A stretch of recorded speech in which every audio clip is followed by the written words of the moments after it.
রাজশাহী বিশ্ববিদ্যালয় কেন্দ্রীয় ছাত্র সংসদ রাকসু নির্বাচনের দিনক্ষণ যত ঘনিয়ে আসছে ততই বাড়ছে উত্তাপ। বিশেষ করে রাজনৈতিক ছাত্র সংগঠনগুলো ভোটের মাঠে আধিপত্য বিস্তারের চেষ্টায় মরিয়া হয়ে উঠেছে।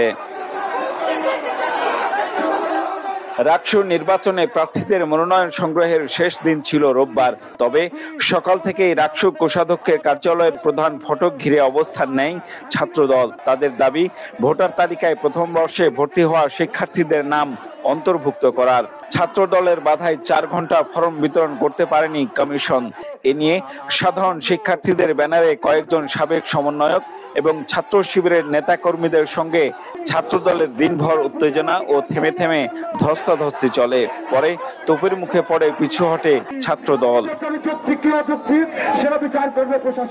ছাত্রদলের দাবির বিষয়ে রোববার সন্ধ্যায় সিনেট ভবনে বিভিন্ন ছাত্র সংগঠনের সাথে বৈঠকে বসে নির্বাচন কমিশন। তবে পক্ষপাতিত্বের অভিযোগ তুলে বৈঠক বর্জন করে বেরিয়ে যায় ছাত্রদল।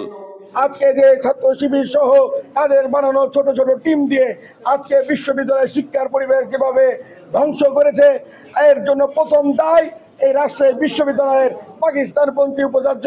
এদের দ্বারা সুষ্ঠু রাষ্ট্র নির্বাচন করা অসম্ভব। কেন তারা একটি বিশেষ মগবাজারের প্রেসক্রিপশন অনুযায়ী তারা রাষ্ট্র নির্বাচন আয়োজন করতে চায়। অপরদিকে পাল্টা অভিযোগ তুলেছে ছাত্র শিবির। তারা বলছে, শিক্ষা কার্যক্রম থেকে ঝরে পড়া ছাত্রদল নেতাদের পক্ষ নিয়ে রিটার্নিং কর্মকর্তারা সহ কাজ করছে পুরো নির্বাচন কমিশন। ঐক্যবদ্ধ মতামতকে বৃদ্ধাঙ্গুলি দেখিয়ে একটি মাত্র ছাত্র সংগঠনের তাদের চাওয়া পাওয়াকে প্রাধান্য দিয়েছে সবসময় এই বিশ্ববিদ্যালয় প্রশাসন এবং এই নির্বাচন কমিশন। মানে বানচালের ষড়যন্ত্র, সেই ষড়যন্ত্রের অংশ হিসেবে তারা কাজ করতেছে। এর ফলে আমরা মনে করি নির্বাচন কমিশন এবং নির্বাচন অধিকাংশ রিটার্নিং অফিসার, পোলিং অফিসার ইতিমধ্যে তারা নিরপেক্ষতা হারিয়েছে। এদিকে জুলাই শহীদদের রক্তের উপর দাঁড়িয়ে ক্যাম্পাসে কোনো আধিপত্য শক্তির উত্থান হতে দেয়া হবে না বলে সাফ ঘোষণা দিয়েছেন এই সাবেক সমন্বয়ক। তারা বৃহস্পতিবার দিন মনোনয়ন নিয়ে তারা রবিবার দিন আন্দোলন করেছে। এমন হতো যে তাদের দাবি যৌক্তিক, তারা মনোনয়ন নেয়নি, এটা একটা প্রশ্ন থাকতো। তারা মনোনয়ন নিয়ে আমাদের সময়কে ফোন করছে যাতে আমরা মনোনয়ন নিতে না পারি, এটাও একটা ষড়যন্ত্রের অংশ। রক্তের উপর দাঁড়িয়ে এই ক্যাম্পাসকে আমরা স্বাধীন করেছি এবং রক্তের উপর দাঁড়িয়ে আর কোনো জাতিবাদী শক্তি, আধিপত্যবাদী শক্তি, পেশি শক্তির রাজনীতি করা কোন শক্তি এখানে এসে শাসন করতে আমরা দিব না।